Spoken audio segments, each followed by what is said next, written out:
actually warm tomorrow. It's just a little content. That's how it's warm, Becky. Roads and streets may be flooded. Additional details The at stuff included 6:08 p.m. happens in This will the be The National Weather Service in the Quad Cities has issued a severe thunderstorm warning for central Whiteside County, eastern Henry County, south central Carroll County until 7:15 p.m. At 6:41 p.m., severe thunderstorms were located along a line extending from Ustick to near Galva, moving northeast at 55 miles an hour. Expected hazards include 70 miles an hour wind gusts and quarter-size hail. Hail damage to vehicles is expected. Expect considerable tree damage.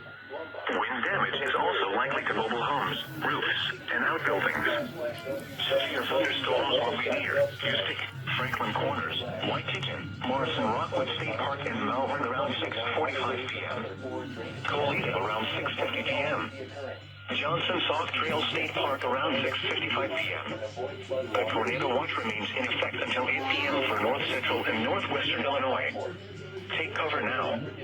A tornado watch remains in effect until 8 p.m. for north central and northwestern Illinois. severe weather alarm closed for Cook, Lake, DuPage, Will, Kane, Kendall, Chesapeake, and Grundy counties in Illinois. A tornado warning remains in effect until